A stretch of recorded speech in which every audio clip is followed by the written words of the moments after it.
E aí, galera, oitavo ano, nós estamos falando sobre o açúcar, que era um bom negócio, aula passada. E hoje eu queria destacar com você um conflito que vai ocorrer entre os holandeses que invadiram o Brasil. Lembra que no início os holandeses eram parceiros, daí um pouco eles invadiram o Brasil. Lembra que eu falei de Maurício Nassau?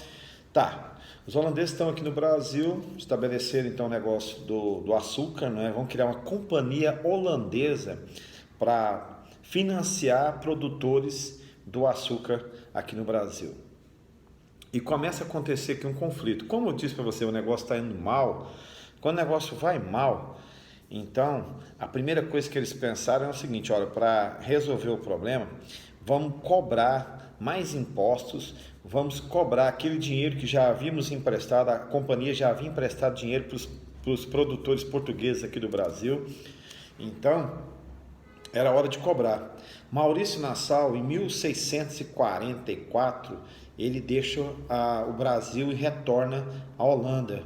Ele deixa o Brasil porque ele já tinha estabelecido uma relação de anos aqui no Brasil e não aguentou a pressão. De um lado, os brasileiros ou os portugueses moravam aqui no Brasil, pressionando ele para continuar sem pagar os financiamentos, continuar emprestando dinheiro, continuar investindo no negócio.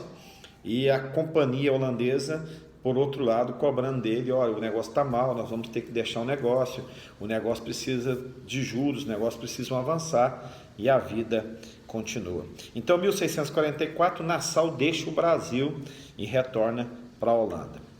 Então, aqui começa a revolta dos senhores da cana, não é? Os senhores da cana vão criar uma insurreição pernambucana. O que é esse palavrão? Insurreição pernambucana é uma revolta contra os holandeses, revolta armada. Vai ter uma guerra armada aí de quase 10 anos, guerra armada, e os fazendeiros brasileiros vão fazer uma coisa diferente. Eles vão contar com duas categorias de pessoas que eram discriminadas por eles mesmos. Como assim, professor? Eles vão chamar para apoiá-los na guerra contra os holandeses, a famosa insurreição pernambucana. Eles vão chamar nada mais, nada menos que os nativos, que você chama de indígena, e os africanos, que eram escravos deles. Para guerrear contra esse povo aí, os holandeses, nós precisamos contar com o apoio de vocês. Então ele vai contar com o apoio de duas categorias que são consideradas discriminadas ou discriminadas por eles de fato. Não é só considerada, ela é discriminada mesmo. 1654, depois de quase 10 anos aí de luta, os senhores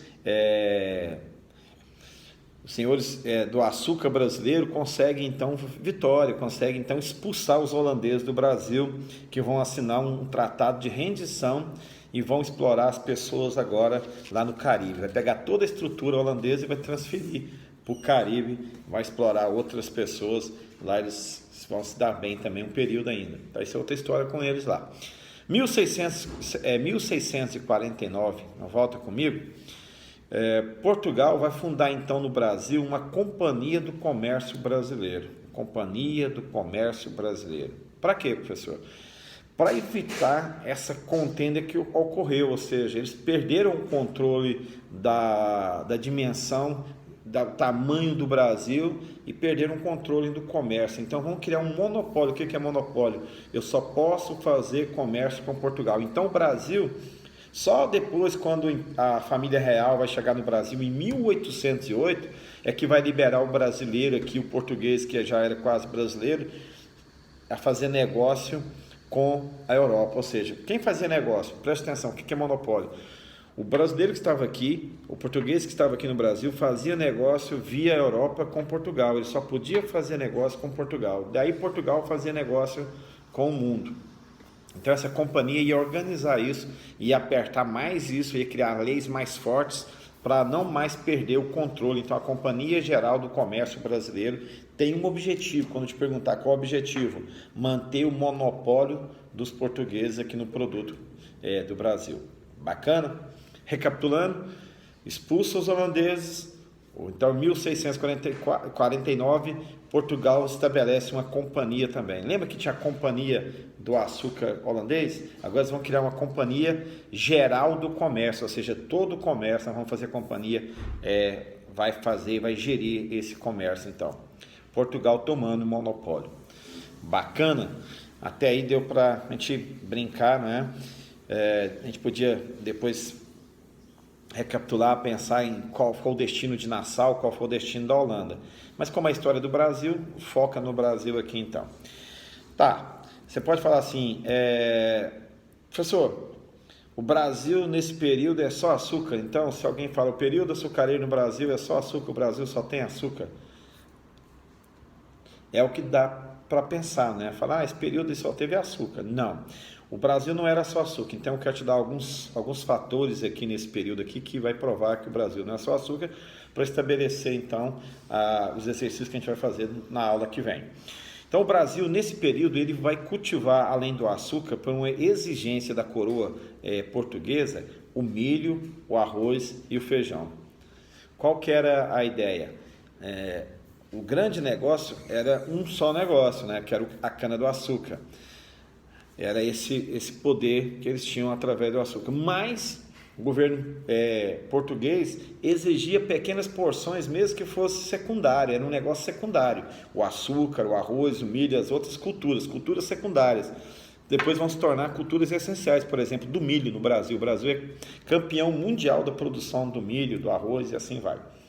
Tá, além do milho, que depois vai se tornar uma companhia forte, você vai ter também na Bahia, no Nordeste, o tabaco, né, que é o cigarro. A folha que vai fazer então o fumo, né, que vai fazer então a base do cigarro depois. Detalhe, o tabaco vai ser mandado para todo o Nordeste, então começa na Bahia. Os baianos começam a produção do tabaco, depois esparrama então por todo o Nordeste brasileiro. E qual o destino? O destino desse tabaco era Portugal, que vendia para onde? Para a Europa. Mas tudo que ia para a Europa ia primeiro para Portugal. Sim, Portugal pegava o lucro do brasileiro e ganhava na Europa, então coisa de português. Eles falam assim, português não é tão inteligente, né? É uma coisa maluca, né? Ainda bem que não é, se fosse então, né? Tanta exploração. Algodão. Como eles tinham que fazer manufatura, a partir do século XVIII vai começar a manufatura do tecido, vai pegar o algodão e virar roupas, né? É um negócio muito forte também, depois também da família real chega no Brasil, os ingleses vão fazer uma superprodução da manufatura aí, do tecido, né? Do algodão. Detalhe, quando montou a estrutura do açúcar, do engenho, precisava de animais para mover, né, essa produção, precisava de bois e o boi então foi percebido que além da força física para mover as máquinas na sua produção, ele poderia ser útil na alimentação com a carne, com o couro e com o leite. E daí começa um outro negócio, eles começaram a entender que isso era um outro negócio. Falaram, cara, esse negócio é tão bom, a pecuária, que é mais importante do que a cana. A produção de animais para alimentação, tanto do leite quanto do couro e da carne, isso é fundamental. Então vai nascer também aqui um outro negócio. O Brasil tem muitos negócios, percebe? E por último, né, eu queria terminar falando que nessa intervenção aqui de holandeses, franceses, ingleses no Brasil, todo mundo levava as ervas brasileiras para a Europa, as ervas medicinais.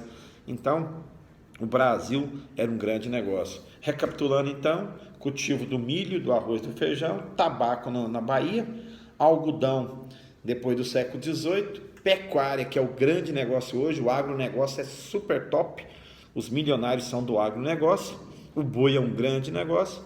Faltou meu chapéuzinho de nordestino, né? Aqui porque eles vão produzir muita carne, muito leite, muito couro. Depois vai estender ao centro-oeste, onde os goianos também são campeões nessa produção dos alimentos. Isso aqui é Brasil, é um país maravilhoso, vale a pena estudar. Um grande abraço.